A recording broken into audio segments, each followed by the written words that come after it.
extension, just doing a quad set.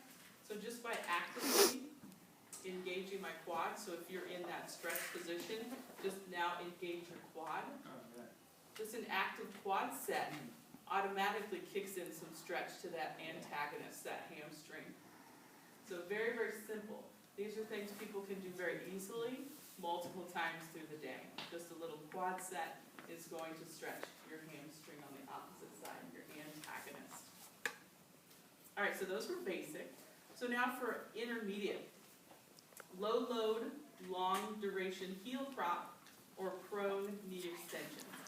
So if I want to do a low load, long duration, I'm usually going to have my heel propped on something, the back of my leg open, so I could be on the couch and my heel picked up on the coffee table or an ottoman with the back of my knee open, add just a little bit of weight, a nice ice pack if it's a knee injury, or a little hand weight or a little cup weight, and just sit there for 10, 15 minutes, however long is needed, and that weight will slowly, slowly help extend the knee.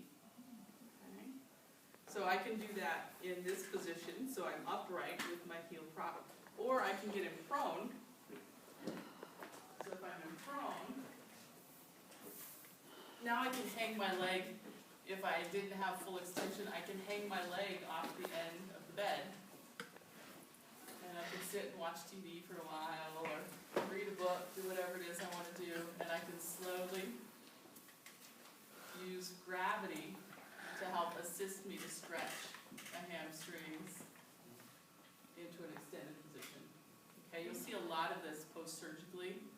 After my knee surgery, this was something that I did a lot to try to get my knee extension back, because that's pretty important to get that back as quickly as possible, or else you see people that are walking around a little bit crooked because they never got their knee straightened all the way, and it is so much harder to get those last few degrees of extension after it's been a little while. So these are readily used exercises. So depending on which position a patient's more comfortable in, so this is a little riskier with my open chain, with my leg hanging off the bed, than if I were sitting with my heel propped up on the ottoman. Okay, so if it's somebody that you're not quite sure about their judgment, or you don't know if you want just their leg hanging off the end, or they need a little assistance to get up and move, I wouldn't necessarily put an elderly person in this position with their leg hanging off the end of the table. If I weren't sure about their motor control, their balance, to be able to get back up off the bed safely, so I would just have them probably sit with the heel propped on the ottoman. Recliner chairs, sitting upright with a pillow behind their back so they're not slouched. Oftentimes recliner chairs, you've got the pad at the footrest. They can do that, and I'll give them a little weight to put on their knee. Okay.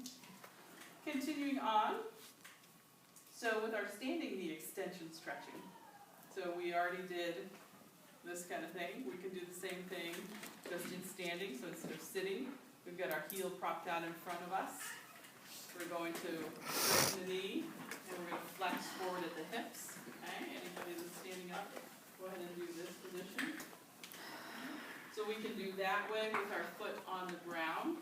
We can kick our foot up onto an ottoman, a bench, what have you, up onto a higher surface as you can, as long as they can still maintain that neutral pelvis and not rotate back. If I got any higher than this, I couldn't maintain my neutral pelvis. So you may start them low on the floor and then move them up to a little higher surface as they can.